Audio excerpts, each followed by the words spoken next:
Então a gente já pode ir para a terceira lei biológica. Como é que funciona essa terceira lei? Então, a terceira lei, ela é o sistema ontogenético dos tumores, das doenças equivalentes. Então, assim, essa lei, ela tem um desenvolvimento. A gente vai conseguir entender por que alguns órgãos desenvolvem massa em um certo momento e outros órgãos reduzem. O que isso quer dizer? Por que uma pessoa tem, aí eu vou dar um exemplo bem simples, por que uma pessoa tem joanete no pé, que é aquele crescimento de osso bem no dedão, e ela tem osteoporose no quadril? Então, ué, por que produz osso no pé e na mesma pessoa reduz osso no osso do quadril? Se o problema é falta de leite, falta de cálcio, falta, né? Que é isso que falam que a osteoporose está precisando. Ah, então, para produzir osso a gente precisa de cálcio. Mas esse mesmo indivíduo pode ter uma joanete no pé e uma redução óssea, que é chamado de osteoporose no quadril.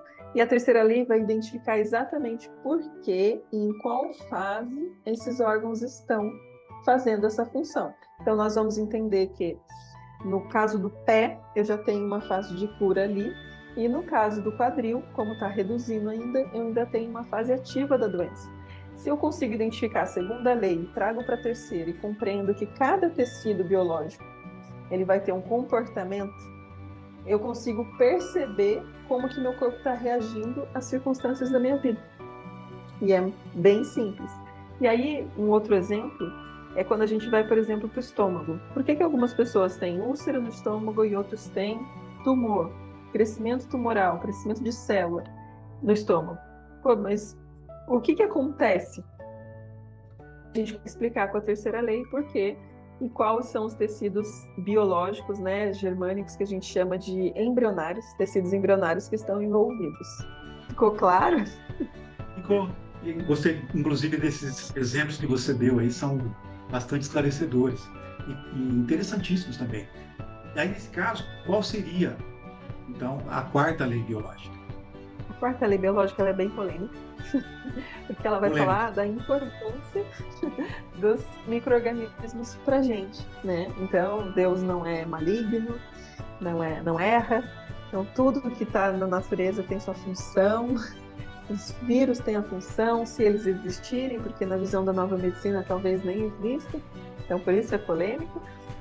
Os micróbios, eles têm a função de reparação tecidual. Então, eles vão agir numa fase exata da doença, eles vão ser produzidos na fase ativa e vão agir na fase de cura.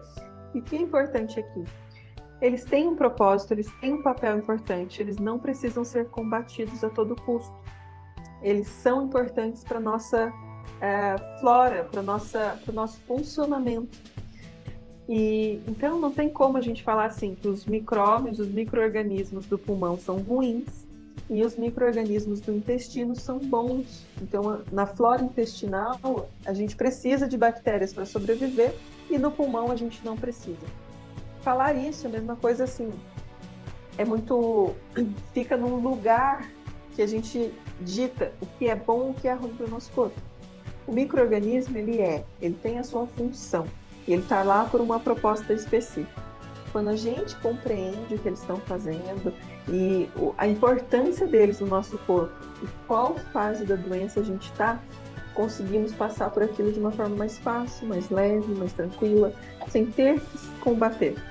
E é interessante que aqui, vou estender só um pouquinho, muitos profissionais acabam sugerindo o uso de antibiótico, né? Para matar, para combater, para eliminar. E a gente não tem uma asepsia 100% do nosso corpo. O nosso corpo precisa desses micro-organismos para sobreviver.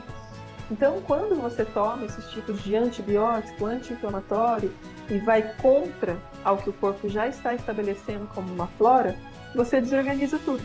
Então, muitas pessoas têm que ficar tomando depois alguns medicamentos para equilibrar essa flora, porque ela foi destruída pela medicação.